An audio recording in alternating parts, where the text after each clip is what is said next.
घर के बुजुर्ग आज के जमाने में घर के बुजुर्ग चलते हैं वाकर लेकर, और घर के पुत्र चलते हैं कुत्ते की सांकल लेकर।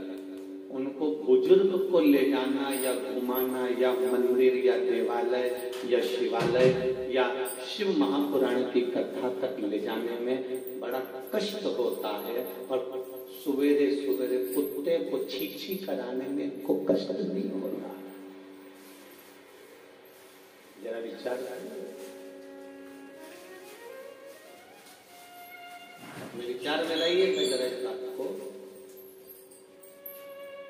कहां भाग्य है, कहां किस्मत है। भगवान ने ये मनुष्य का शरीर भगवान के भजन के लिए दिया है, स्मरण के लिए दिया है। कई पैसे वालों के घर में, कई धनपतियों के घर में, कई करोड़पतियों के घर में उनके घर के बच्चों को, उनके घर के छोटे छोटे बच्चों को दूसरी माताएं, जो कि किराए से वो आप महीने से तनख्वाह देकर लाते हैं, जो भी होती हैं, जो नाम मेरे को तो आता नहीं क्या बोलते हैं उनको, तो जो बहुत धन है जिनके पास में, उनके घर के बच्चों को दूसरी माताएं संभालती, उनके घर के बच्चों को दूसरे संभालते। और ये जो घर के बच्चों को नहीं संभालते, घर में जो कुत्ता होता है, अपने बच्चों को नहीं संभाल रहे, अपने घर के बच्चे दूसरे संभाल रहे हैं। एक सेविका रख रखी है, एक नौकरानी रख रखी है, एक चाकरी रख रखी है, और जो घर में कुत्ता है उसको ये संभाल रहा है। तुम्हारे घर के बच्चों को छी कराए वो बेचारी नहीं पाई, और ये कुत्ता की चेन पकड़कर छी कराने जाता सुबह उठकर। ये किस्मत, ये भाग्य।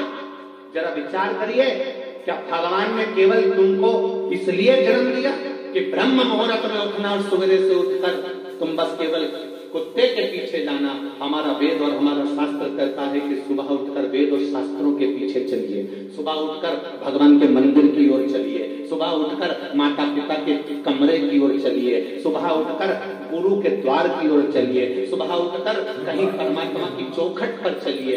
हमारा शास्त्र सतमार्ग बता रहा है कि भगवान के पीछे चलो। भगवान ये हमारा शास्त्र नहीं कह रहे कि सुबह उठकर कुत्ते के पीछे।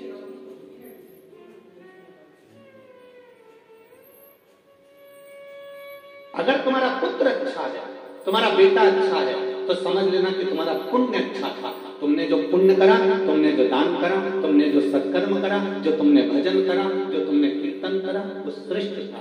उसमें कोई छल नहीं, कोई कपट नहीं, कोई बेईमानी नहीं। कान में कुंडल पहनो मना नहीं है, पर कान नहीं कटना चाहिए। नाक में नथनी पहनो मना नहीं है, पर नाक नहीं कटना चाहिए। संसार में खूब दिल से रहो, परिवार में खूब खुश होकर रहो, पर निवेदन है भजन नहीं छूटना चाहिए। अगर भजन छूट गया, रहो संसार सागर में, वो बलमस्त होकर रहो।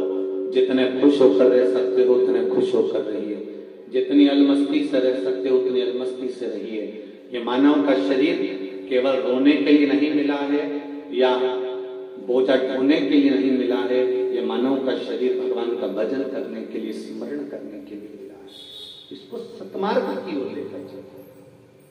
इस चैनल को लाइक करें, शेयर करें, सब्सक्राइब करें और बेल आइकन भी दबाएं। श्री शिवाय नमस्तुभ्यं, श्री शिवाय नमस्तुभ्यं।